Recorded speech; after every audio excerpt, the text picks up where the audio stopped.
Ótimo, vamos então começar o nosso webinar de hoje, onde vamos terminar aqui a temática da cólica.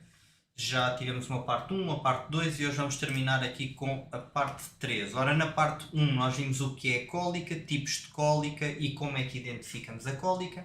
Na parte 2 vimos como diagnosticar e como tratar e hoje vamos ver se a cólica é cirúrgica ou médica e, o mais importante, como prevenir a cólica.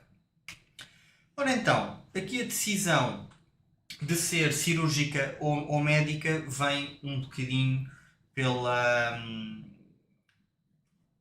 sinais clínicos, como nós vamos ver, por todo o aspecto geral do cavalo durante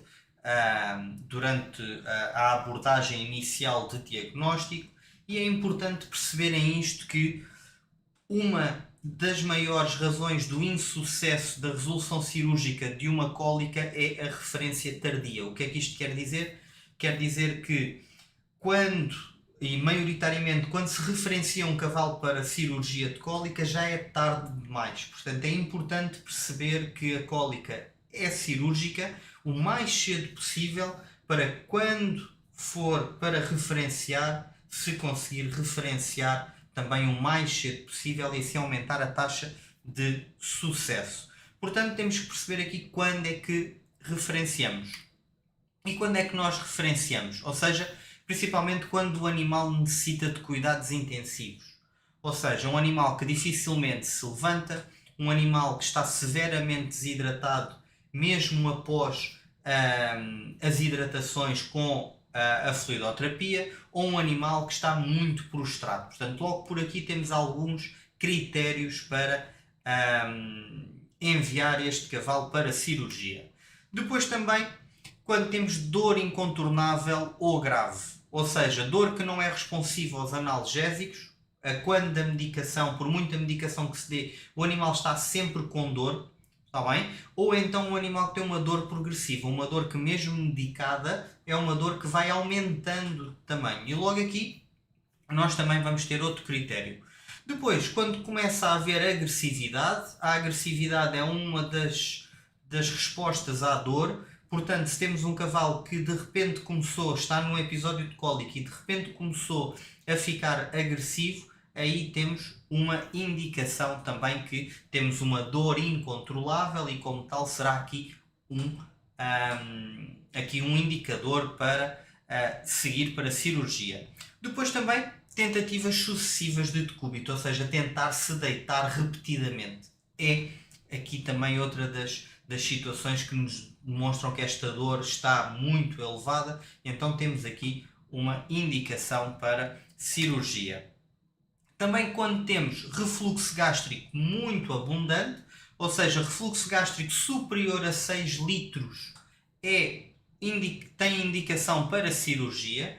Portanto, vocês aqui veem vários baldes de recolha de refluxo gástrico, portanto, daí eu ter dito na parte 2 que deve-se sempre medir tudo aquilo que se mete e tudo aquilo que se tira, que é para conseguirmos chegar ao final e fazer uma subtração entre os litros que se retirou e os litros de água que se colocou, e então aí nós vamos conseguir perceber qual seria o valor de refluxo. E como eu vos digo, refluxo superior a 6 litros tem indicação cirúrgica.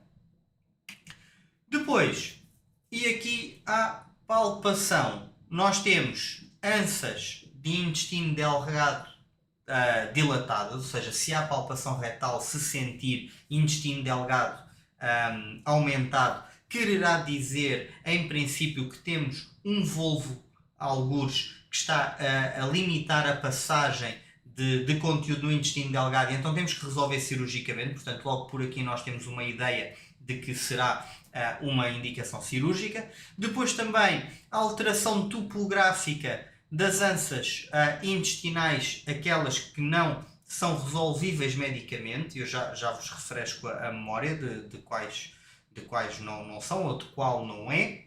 Portanto, sempre que nós temos uma alteração de algum órgão que não está no seu lugar, alguma porção de intestino que não está no seu lugar, tirando aquela que é resolvida medicamente, nós não vamos ter aqui uma indicação diferente, a não ser levar este cavalo para cirurgia. Ou então se tivermos um corpo estranho palpável, ou seja, se palparmos um corpo estranho, principalmente dentro de uma porção de intestino, aí vamos ter outra indicação cirúrgica.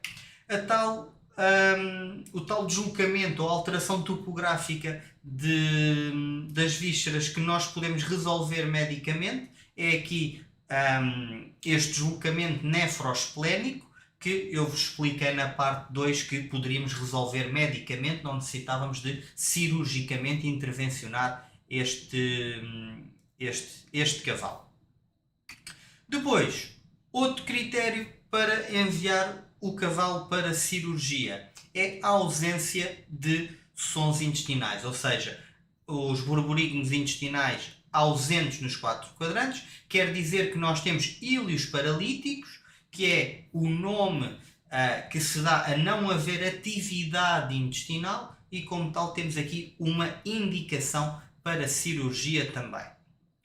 Depois, se tivermos, e aqui por último, o último dos critérios é se tivermos a abdominocentese. Vocês lembram-se, falámos da abdominocentese na parte 2 também.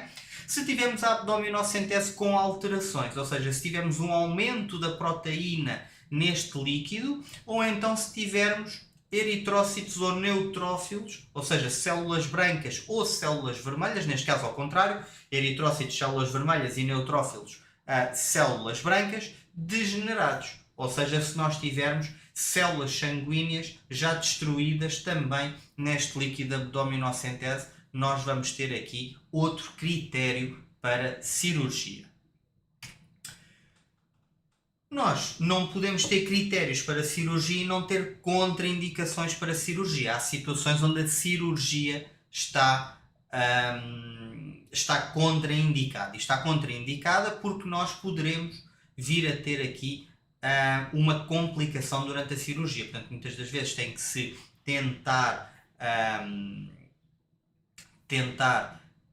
como é que eu hei de explicar? Tentar minimizar estes problemas antes de avançar com o cavalo para a cirurgia.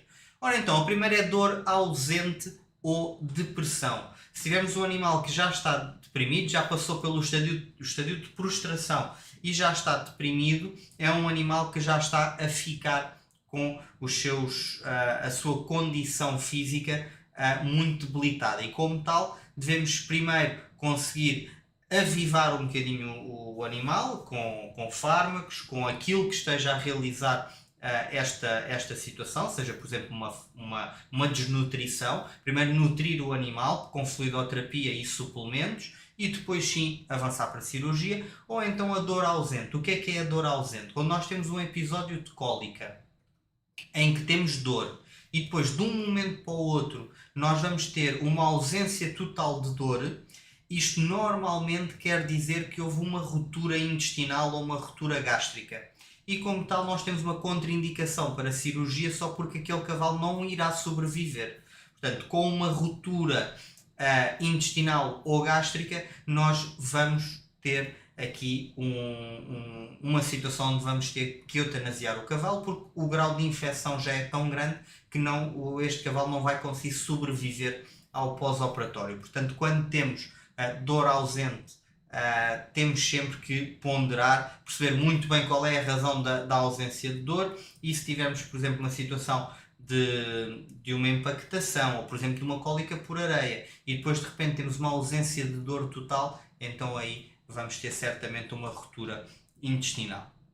Depois, temperatura superior a 39 graus, ou seja, uma temperatura que nos indique que existe febre neste animal, e então nós com períodos de febre não podemos estar a realizar cirurgias porque quer dizer que temos uma inflamação e uma infecção ativa no organismo do animal, e então primeiro temos que conseguir minimizar esta resposta do organismo até conseguirmos ir para a cirurgia também.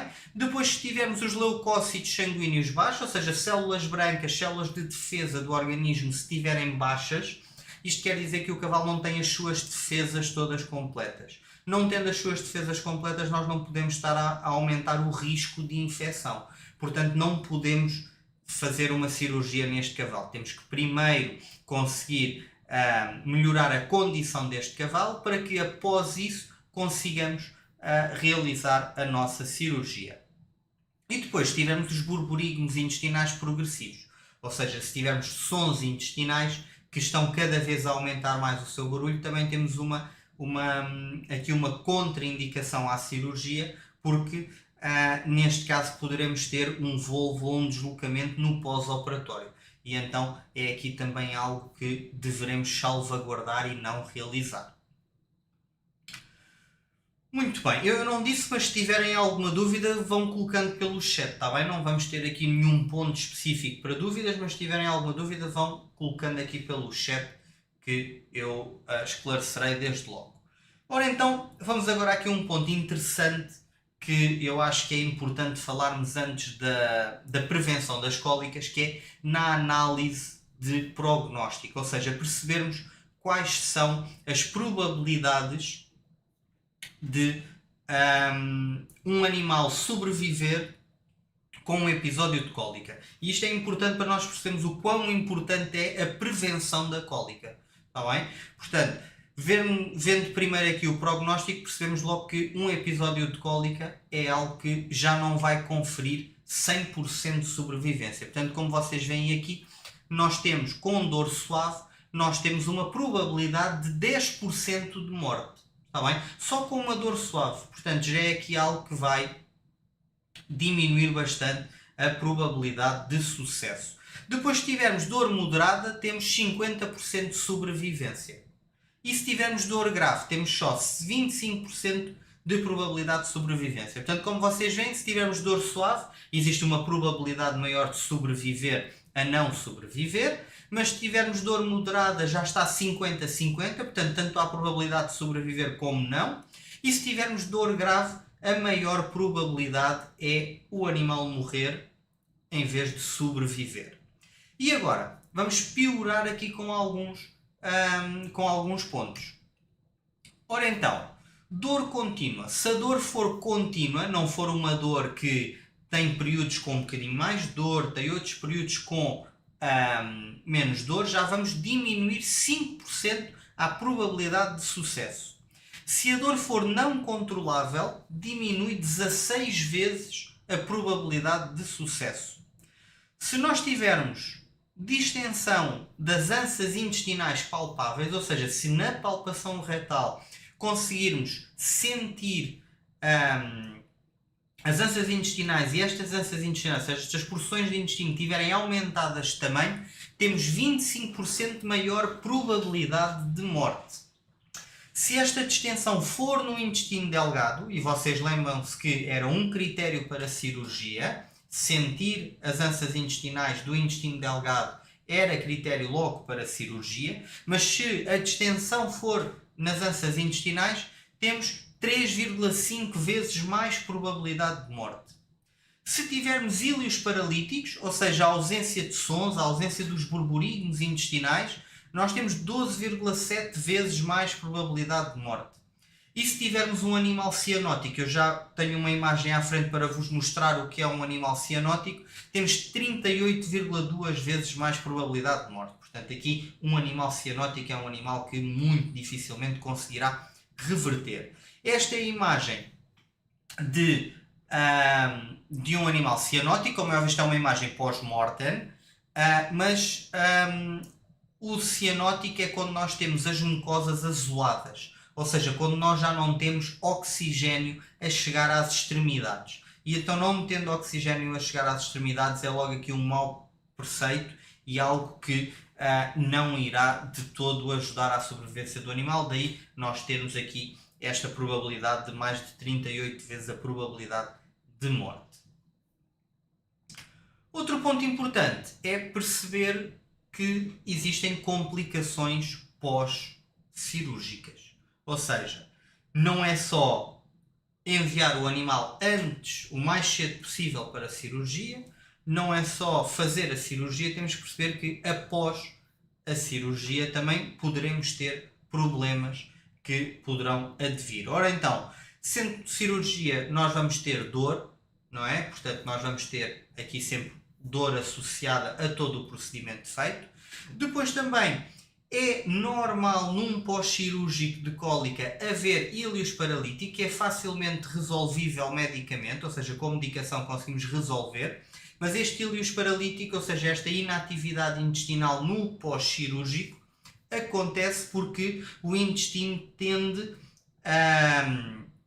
a parar de trabalhar quando é manipulado, ou seja, quando é mexido. Numa cirurgia de cólica nós temos que puxar intestino para fora, temos que movimentá-lo de lado, temos que agarrar nele, pô-lo para fora, voltar a pôr para dentro, e esta manipulação faz com que ele deixe de trabalhar. Portanto, é normal no pós-cirúrgico temos íleos paralítico, mas é facilmente resolvível medicamente, ou seja, com uma suplementação de um medicamento no soro consegue-se resolver facilmente este íleos paralítico. Depois também a endotoxémia, nós já falámos de endotoxémia, ou melhor, ou de que se dava medicação endotoxémica na parte 2, mas aqui a endotoxémia é normal haver também na pós-cirurgia. Isto porquê? Porque vamos ter uma mobilização de toxinas que estavam paradas dentro do intestino para a corrente sanguínea. Portanto, é importante aqui também perceber que poderemos ter aqui um aumento das toxinas no organismo do animal. Depois também peritonite. Peritonite é uma inflamação da cavidade abdominal e então lá está, como nós vamos movimentar e mobilizar e mexer dentro da cavidade abdominal, é normal que esta inflame, que esta crie uma ligeira inflamação. Portanto, é normal termos aqui uma peritonite também. Depois, tromboflebite. Tromboflebite é quando uma veia com um catéter cria um trombo e faz um inchaço muito grande numa veia. Isto também pode acontecer, principalmente porque põe catéter, tira catéter, às vezes o catéter fica mais do que o tempo suposto, deverá ser no máximo 48 horas, preferencialmente 24 horas, e então poderá acontecer aqui a tromboflebite, uma inflamação numa veia causada por um trombo. Portanto, isto poderá acontecer também. Depois também temos hiperlipémia. Hiperlipémia é o aumento da gordura na corrente sanguínea. E isto acontece principalmente em animais com um peso muito elevado. Como temos já um jejum pré-cirúrgico, o jejum da cólica e um jejum que também temos que fazer no pós-cirúrgico também, aqui o que vamos ter é que animais mais gordos vão buscar as defesas à gordura e então esta gordura vai ser encaminhada para a corrente sanguínea. Portanto, é importante fazer uma boa suplementação da fluidoterapia, de modo a que não haja mobilização de gorduras e não tenhamos aqui a hiperlipémia.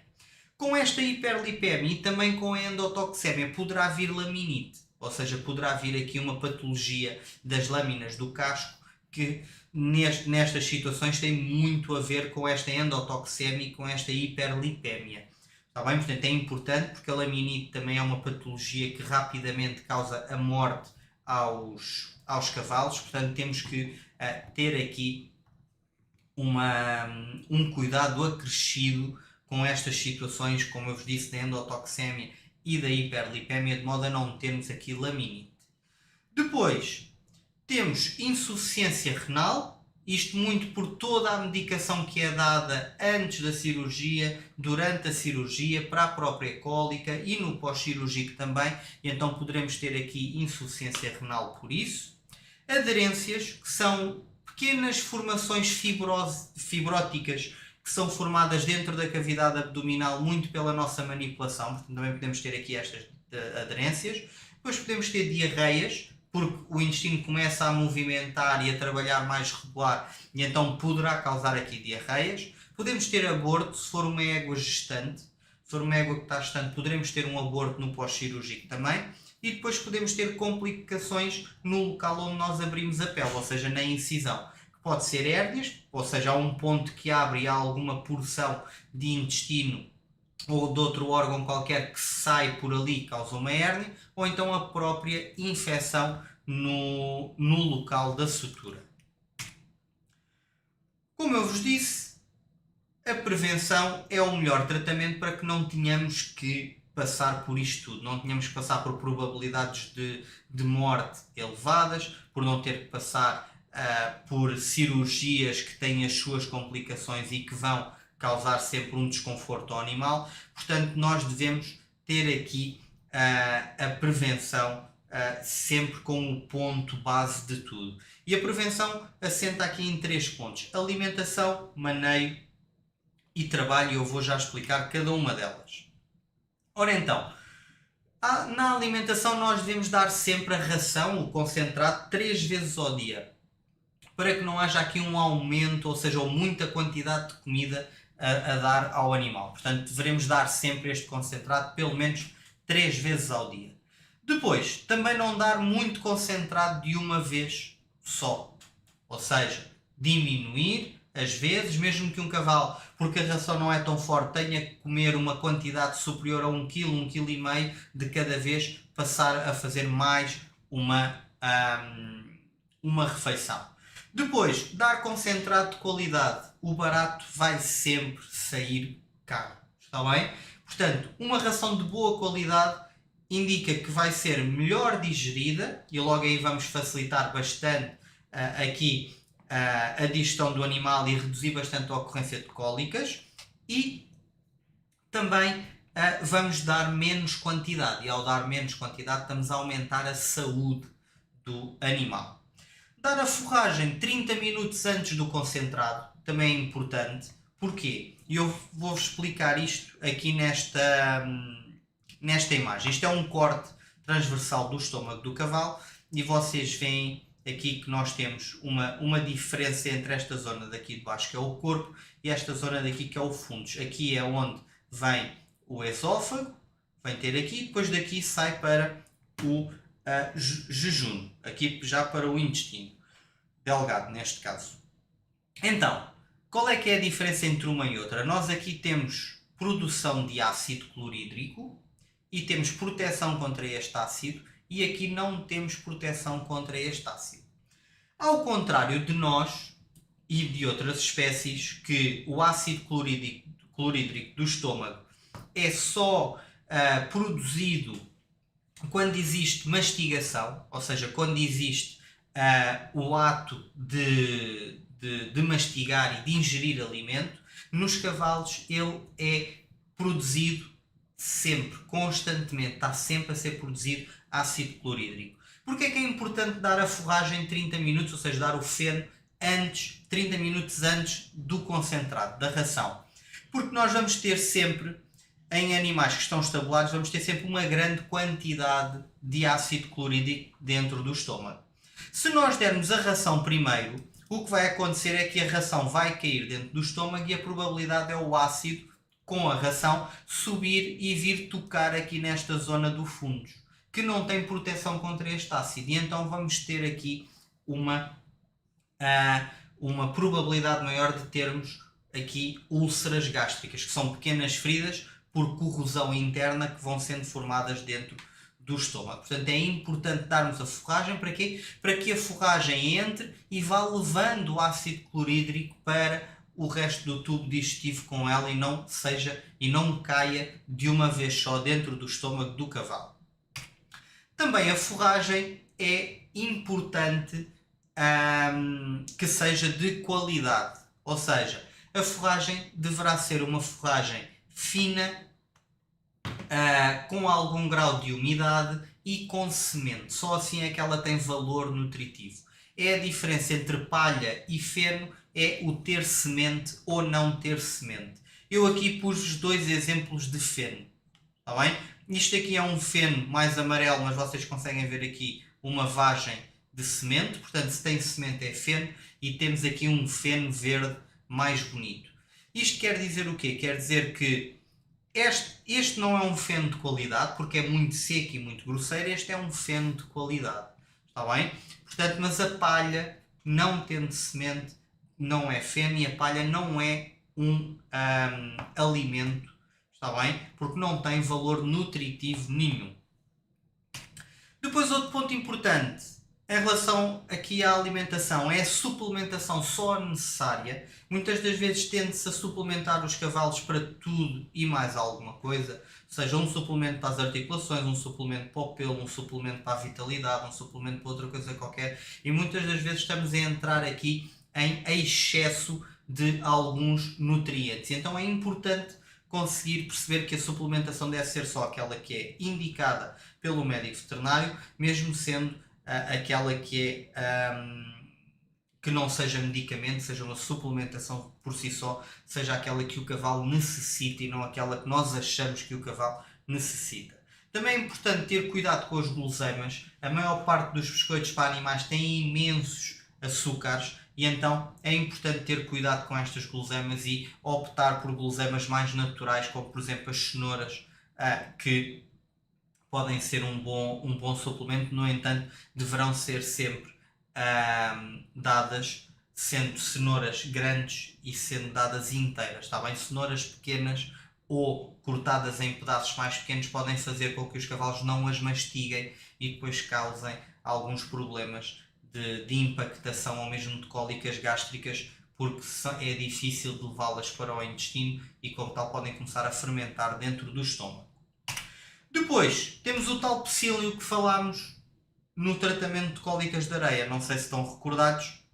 O psílio é nada mais nada menos do que leveduras que provocam uma geleia, é quase como se fosse uma gelatina dentro do estômago, dentro do intestino, peço desculpa, e esta gelatina vai levando areia até ao exterior. E então é ótimo para principalmente cavalos que estão a campo ou que estão em paddocks ou que passam algum tempo em paddocks, dar aqui o psílio de modo a que consigamos minimizar o risco de cólicas de areia, porque dando diariamente o psílio vamos garantir que não vai haver restos de areia dentro do estômago ou dentro do intestino que vão provocar algum problema.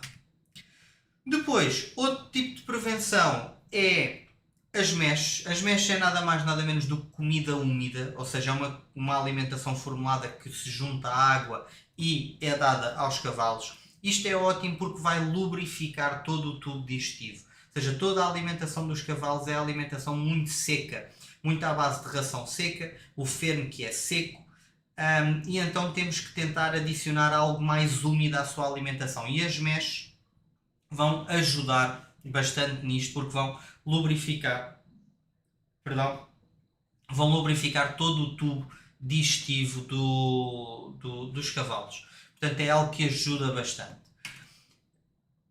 À diferença da mesh, nós podemos ter uma opção mais barata e que é igualmente benéfica, que é o farelo de trigo, que é super barato e então consegue-se realizar uma mesh em casa, ou seja, com farelo de trigo, adicionar água e metemos a medida da ração lá para dentro, misturamos tudo bem, deixamos inchar um bocadinho e dá-se ao cavalo e ele assim vai ter todo o seu tubo digestivo o mais lubrificado possível, numa opção muito mais barata do que propriamente as meshes propriamente ditas.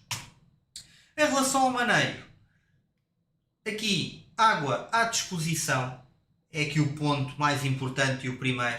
Água à disposição, e podemos ter água à disposição de duas formas, com bebedouros automáticos, desde que estejam limpos, ou com baldes à disposição. Isto vai depender aqui muito da opção de cada um. Eu pessoalmente prefiro os baldes porque pelo menos conseguimos ter sempre, se forem lavados, como é óbvio, ter os baldes lavados, ter água à disposição e consegue-se contabilizar quanta água é que o cavalo está a beber. Se tivermos os bebedouros automáticos, os bebedouros vão dar água ilimitada, mas se não forem bem limpos, a água, por estar aqui estagnada, vai começar a alterar o seu sabor muito rapidamente e poderá fazer com que os cavalos também não consigam ou não cheguem a beber a quantidade de água em condições, porque com a alteração de sabor eles não vão beber tanta água como seria previsto.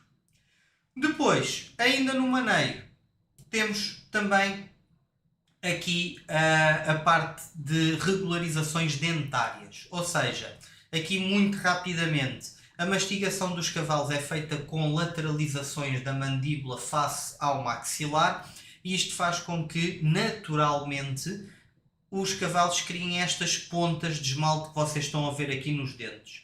E o que é que acontece nestas pontas de esmalte? Elas vão causando feridas na bochecha dos cavalos.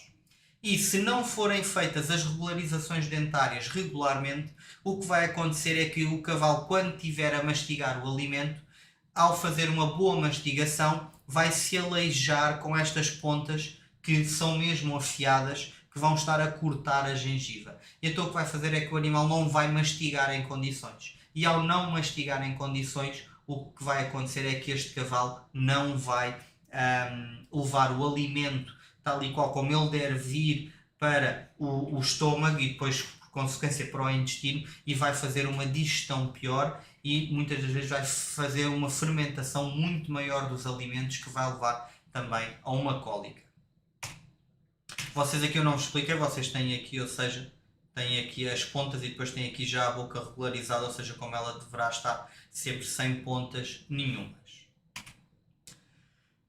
Mais alterações de maneio, ou seja, a desparasitação eficaz e a tempo. Uma não desparasitação, uma desparasitação não eficaz que deverá ser feita de 3 em 3 meses, poderá levar a um aumento dos parasitas gastrointestinais, e estes parasitas gastrointestinais vão diminuir o espaço do intestino. Portanto, vamos ter uma maior probabilidade de ter uma cólica por impactação. Depois, para evitar as cólicas por areia, à parte do psílio, evitar que comam do chão em zonas com solo arenoso, ou seja, evitar que haja aqui ingestão de alimento em solos arenosos. Depois, não alterar a alimentação de repente, de modo a que consigamos não ter aqui uma variação intestinal e gástrica que possa levar aqui a alterações importantes. Depois, a cama sempre em boas condições, de modo a que o cavalo não vai ingerir material da cama, seja a paras ou seja feno, como eu já vos vou mostrar numas fotos mais à frente, vocês vão perceber que fica fermentado e essa fermentação vai levar também a cólicas. Vigilância eficaz em todos os cavalos é muito importante para perceber, principalmente, à mínima alteração num cavalo, conseguimos perceber que há um problema e que tem que ser tratado. E acondicionar bem o alimento. E é aqui que eu pego nestas fotos para vos mostrar. Ou seja, o acondicionamento ideal do alimento é muito importante. Pegando aqui nestas imagens aqui de fardos de feno, vocês estão a ver feno mal acondicionado, ou seja, ao ar livre, à chuva, o que é que vai acontecer? Vai fermentar, vai germinar. Tudo isto, para além de já estar podre, é sempre algo que leva aqui a uma maior fermentação dentro do intestino, ou seja, uma maior produção de gás, que vai levar aqui ao risco de cólicas por impactação. E depois temos aqui estes carrinhos de alimentação que dão muito jeito para levar aqui a comida toda, mas se não forem limpos regularmente, nós podemos ter num canto do carrinho comida que está aqui parada há meses e meses e já pode estar podre também. Portanto, é muito importante, quando se utiliza carros com a ração solta, como vocês veem aqui, fazer uma lavagem destes carrinhos o mais regular possível.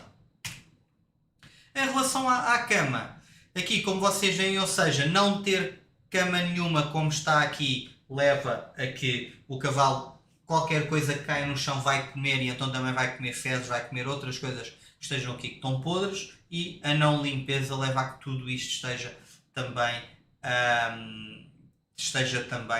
tudo fermentado. Aqui vocês conseguem ver uma imagem de estes cavalos, vocês conseguem ver que eles estão todos inchados, ou seja, estes foram cavalos que comeram feno hiperfermentado, como está aqui, e o que aconteceu foi que eles tiveram uma cólica por timpanismo, ou seja, aumento do gás intestinal, e então morreram porque comeram feno ou palha muito fermentada, como está aqui. Em relação ao trabalho, é importante haver o exercício regular, ou seja, os intestinos tendem a trabalhar quanto mais o cavalo se mexer. Portanto, se um cavalo estiver parado muito tempo, o seu trabalho intestinal também vai ser mais reduzido, e então vamos ter aqui uma probabilidade maior de ter cólicas. E soltar os cavalos em campos ou paddocks ajuda a que, quando eles não estão a trabalhar, consigam estar sempre a mexer. Se os cavalos não foram feitos para estar dentro de uma box, foram feitos para andar quilómetros por dia e para comer cerca de 18 horas por dia. Portanto, fechados numa box sem nada para fazer, vai ser muito contra a natura e contra a sua fisiologia, mais do que contra a natura, contra a sua fisiologia, e vamos estar sempre aqui a aumentar a probabilidade de ter cólicas. E por último, o voltar à alimentação no pós-cirúrgico.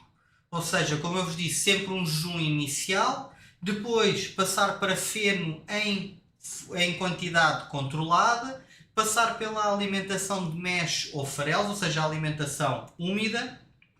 Podemos introduzir cenouras para começar a introduzir alguns açúcares na alimentação, mas é necessário ter algum cuidado, e após isso passar para concentrado, ou seja, ração, mas em quantidade controlada.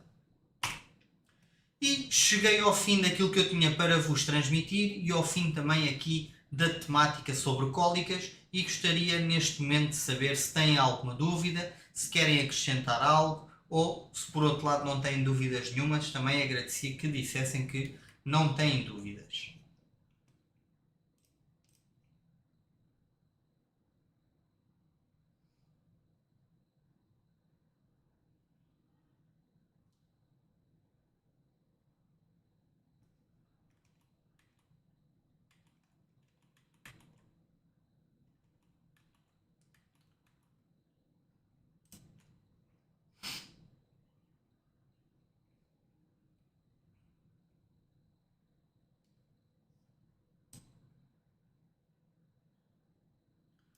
Uma fala diz: o exercício leve pode ajudar na recuperação pós-cirúrgica? Sim.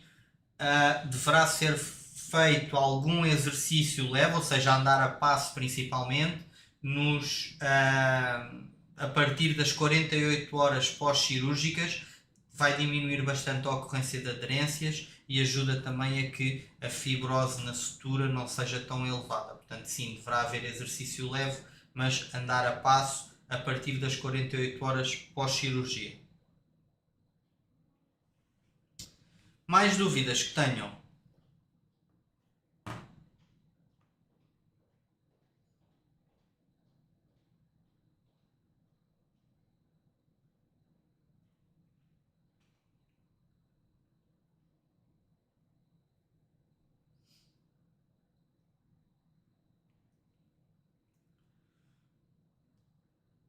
Muito bem. Ora então, não aparenta haver dúvidas e não aparenta...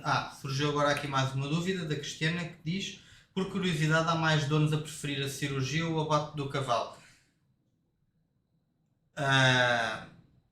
Não é uma questão de preferência. Às vezes tem a ver com um prognóstico. Não havendo um prognóstico de que, avançando para a cirurgia, a situação se vai resolver, e também com os custos elevados da cirurgia, muitas das vezes tende-se não é optar entre eutanasiar o cavalo ou ir para a cirurgia, mas sim tentar ao máximo resolver medicamente a cirurgia, e quando já não dá para avançar para a cirurgia, porque o estado já está tão mal, que aí sim eutanasia-se o animal. A opção não é cirurgia ou eutanásia, a opção é cirurgia ou continuar a tentar resolver medicamente, e quando não se consegue resolver medicamente e não há meios ou possibilidade de ir para a cirurgia, aí sim depois pondera-se a eutanásia do cavalo.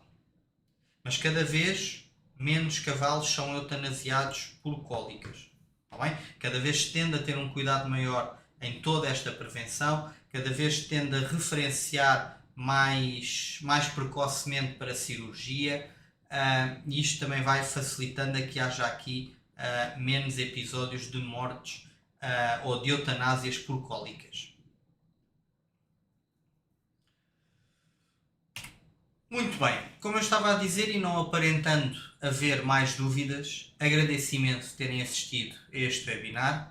Desejo-vos um ótimo fim de semana, e já sabem, se durante o vosso estudo tiverem alguma dúvida, é só colocarem pelo campus virtual que eu esclarecerei assim que possível. Portanto, muito obrigado a todos terem assistido a este webinar. Um bom fim de semana e até para a semana.